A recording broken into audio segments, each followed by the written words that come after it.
দীর্ঘমেয়াদে মাদকাসক্তি মানসিক রোগের কারণ হতে পারে। মনোরোগ চিকিৎসকরা বলছেন, নিয়মিত সেবনে একজন মানসিক ও শারীরিকভাবে মাদকের উপর নির্ভরশীল হয়ে পড়ে, যা চিকিৎসা ছাড়া জীবন ধারণ প্রায় অসম্ভব হয়ে পড়ে। এমন অবস্থায় আজ পালিত হচ্ছে বিশ্ব মানসিক স্বাস্থ্য দিবস। এ বিষয়ে আরো জানাচ্ছেন মেহেদী হাসান। জাতীয় মানসিক হাসপাতাল প্রতিদিন দেশে নানা প্রান্ত থেকে বিভিন্ন মানসিক সমস্যা নিয়ে রোগী আসছে এই হাসপাতালে।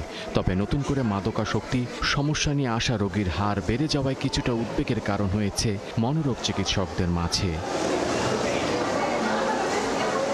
মাদকদ্রব্য অধিদপ্তরের পরিসংখ্যান বলছে, জনসংখ্যার প্রায় ৫% মাদকে আসক্ত, যা সংখ্যায় ৮০ লাখের বেশি। মনোরোগ চিকিৎসা বলছে, মাদকাসক্তি একটি জটিল ও দীর্ঘস্থায়ী মস্তিষ্ক রোগ। মাদকাসক্তিকেও একটা মানসিক রোগ হিসেবে চিহ্নিত করা হয়েছে। এটাকে বলা হয় ক্রনিক রিল্যাপসিং ব্রেন ডিজিজ। কারণ মাদক নিলে সে ছাড়তে পারে না কেন?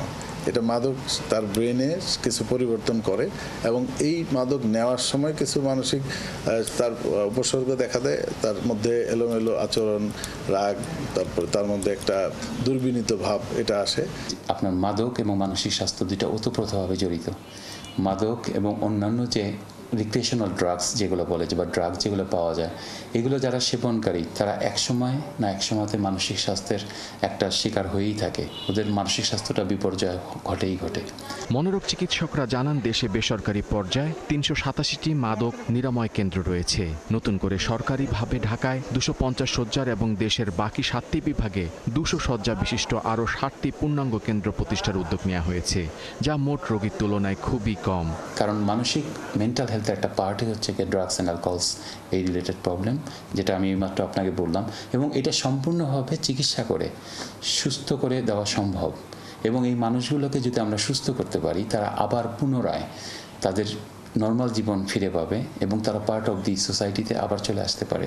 কিন্তু আমাদের সবচেয়ে বড় সমস্যা হচ্ছে গিয়ে এই মাদকাসক্তি বা এই যে আমাদের যে ড্রাগসের যে গ্রুপটা আছে, এরা খুবই অবহেলিত, সমাজে নিন্দিত এবং এদেরকে নিয়ে কাজ করার মতো মানুষের খুবই কম আগ্রহ।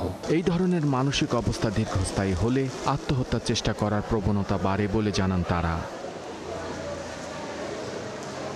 মেহেদী হাসান, ৭১, ঢাকা।